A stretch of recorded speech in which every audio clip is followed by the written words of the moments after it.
રામ રામ ખેડૂત મિત્રો, આજે આપણે આવી ગયા આપણા તબેલાએ સિરુ ફાર્મના. તમે જોઈ શકો છો અમારી આ બધી ગાયું છે, 10 ગાયું છે અને અમારા જોઈન્ટ ફેમિલીમાં રહી છીએ અમે 10 મેમ્બર રહેવાવાળા છીએ. તો માંડી એક એક ગાય છે. એ ગાયનું બધું ગોબર અમે વાડી પ્લાન્ટમાં વાપરીએ છીએ અને જીવામૃત બનાવવા એનામાં ઉપયોગમાં લઈએ છીએ. વધારે પડતી અમારી ગાયું બધી દેશી જ છે, બધી કાંકરેજ દેશી છે, તમે જોઈ શકો છો.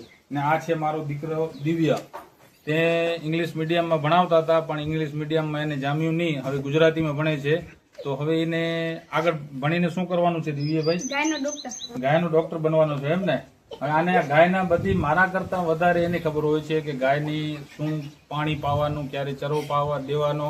ને સ્કૂલે જાય છે તો પેલી ગાયને મૂકીએ ને પછી જ જાય છે. તો ગાય દિવ્યભાઈને પૂછશું કે આપણી ગાયનું નામ કયો?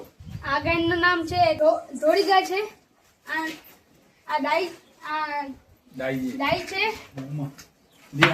આ છે આપણા દિગ્વીબેન. દિગ્વીબેન ઇંગ્લિશ મીડિયમમાં સંસ્કારધામ સ્કૂલમાં ભણે છે. ભણવામાં બહુ હોશિયાર છે પણ ગાયોમાં થોડોક ઓછા હોશિયાર છે. તો એ હવે કહેશે એની ગાયોના નામ. આ છે આપણી વૃંદા.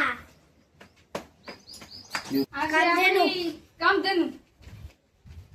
આ મારવા આવે છે અને બીજા બધા મારે છે, મને નથી મારતી. બીજી મોટી આ બધી આપણી ગાયું છે અને આપણે અહીંયાથી આ રેકડીથી આપણે ગોબર લઈ જઈએ છીએ. અને આપણે જે ગાયો આપણી પેશાબ કરે છે એ તમે જોઈ શકો છો ટાંકીમાં આવી જાય છે. આ આપણે ટાંકી સ્લોપ વાળી બનાવેલી છે.